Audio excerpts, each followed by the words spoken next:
ഇപ്പൊ സോഷ്യൽ മീഡിയയിൽ മൊത്തം എല്ലാവരും തൃശ്ശക്കെതിരെ വലിയ തോതിൽ സൈബർ ആക്രമണമാണ് നടന്നുകൊണ്ടിരിക്കുന്നത്. ഒരു കുടുംബത്തെ നശിപ്പിച്ചവൾ എന്ന് പറഞ്ഞിട്ട് അല്ലെ? എല്ലാവർക്കും അറിയാം, വിജയും ഭാര്യയും വേർപിരിയാൻ പോകുന്നു എന്ന വാർത്ത ഇപ്പൊ ഒന്ന് രണ്ട് ദിവസങ്ങളായിട്ട് വലിയ ചർച്ചയാണ് അല്ലെ? വിജയിന്റെ നിലവിലെ ഭാര്യ ഡിവേഴ്സ് ആവശ്യപ്പെട്ടുകൊണ്ട് കോടതിയിൽ കയറി.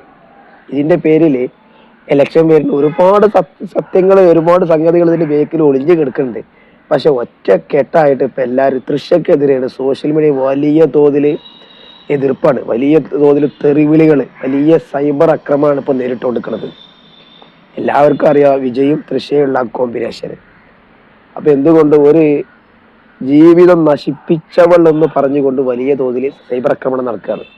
ഏതായാലും സത്യത്തില് ഇലക്ഷനാണ് വരുന്നത് തമിഴ്നാട്ടില്.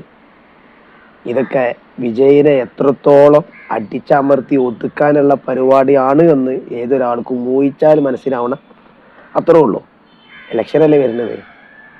വിജയാണെങ്കിൽ ഒന്നിനൊന്ന് ബേക്കിൽ ഓരോന്ന് നേരിട്ടുകൊണ്ടിരിക്കുകയാണ്. ഇത്ര കാലമായിട്ട് ഇവർ ഒരുപാട് വേർപിരിഞ്ഞ് താമസിക്കുകയാണ്. ഇപ്പൊ രണ്ട് മൂന്ന് ദിവസങ്ങളായിട്ട് സ്റ്റാലിനും നിലവിലെ വിജയിന്റെ ഭാര്യയും ഒന്നിച്ച് കാണപ്പെടുന്ന ഫോട്ടോസുകളൊക്കെ ഇപ്പൊ സോഷ്യൽ മീഡിയയിൽ ഇങ്ങനെ സ്പ്രെഡാവുണ്ട്. അപ്പൊ അതൊക്കെ വെച്ച് നോക്കുകയാണെന്നുണ്ടെങ്കിൽ ഇലക്ഷനാണ് വരുന്നത്.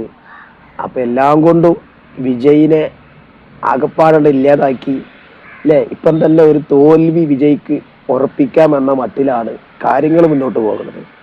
അപ്പൊ ഇതൊക്കെ തന്നെയാണ് അതിന്റെ ലക്ഷ്യം. അത് ഏതൊരു പൊട്ടനും മനസ്സിലാവും.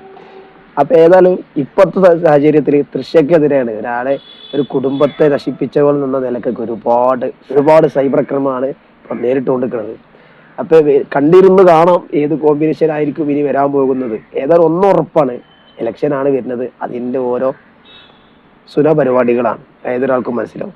നിങ്ങളും കൂടി വിലപ്പെട്ട അഭിപ്രായങ്ങൾ രേഖപ്പെടുത്തുക. ഏതായാലും അടുത്ത വീഡിയോയിൽ കൊണ്ട് കാണാം. Okay, by.